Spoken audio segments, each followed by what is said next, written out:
అరుణాచలంలో మా కుటుంబానికి జరిగిన సొంత అనుభవం చెప్తున్నాను. కిలోమీటర్ కూడా నడవలేని మా అమ్మ అరుణాచలంలో గిరి ప్రదక్షిణ పూర్తి చేసింది. మాకన్నా స్పీడ్గా తొందరగా నడిచింది. అంతా ఆ అరుణాచల శివయ్య దయ కటాక్షం. గిరి ప్రదక్షిణ చేసిన తర్వాత మా అమ్మకున్న కాళ్ళు నొప్పులు కూడా తక్కువ అయిపోయినాయి అని చెప్పేసి మా అమ్మ చెప్పింది. అసలు నడుస్తుందో నడవదో అంత దూరం అని అనుకున్నాం. నేను నడిచింది. గిరి ప్రదక్షిణ సమయంలో ఎంతోమంది మనకి పుణ్యపురుషులు, సాధువులు దర్శనమిస్తారు. మామూలు మనుషులలాగే ఉంటారు. వీలైతే వాళ్ళకి దండం పెట్టండి, కానీ తిట్టుకోవడము అట్లాంటివి మాత్రం చేయకండి.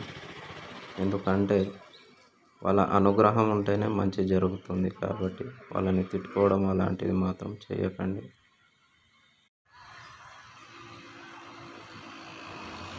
అరుణాచలం వెళ్ళడం అంటూ జరుగుతుంది అంటే అది ఆ అరుణాచల శివయ్య అనుగ్రహం, ఆజ్ఞ ఉంటే మాత్రమే అరుణాచలం వెళ్ళగలుగుతారు.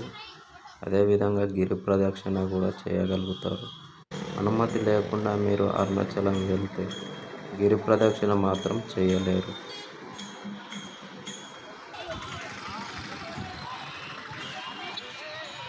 మనుషులతో పాటు మూగజీవాలు కూడా గిరి ప్రదక్షిణ చేస్తూ కనపడతాయి మనకి.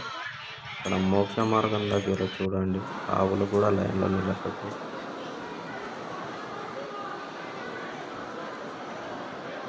పౌర్ణమి రోజు ఇంకా చాలా మందితోని గిరి ప్రదక్షిణ జరుగుతుంది. ఇక్కడ చూస్తున్న గిరి చుట్టూ ఉన్న దేవాలయాలన్నీ ఓపెన్ చేసి ఉంటాయి. మంచిగా అడుగు తీసి అడుగు వేయడానికి కూడా మీకు జాగా లేకుండా ఇంత జనం తిరుగుతుంటారు పౌర్ణమికి. జీవితంలో ప్రతి మనిషి ఒక్కసారైనా దర్శించుకోవాల్సిన దేవాలయం అరుణాచలం. తప్పకుండా దర్శించుకోండి.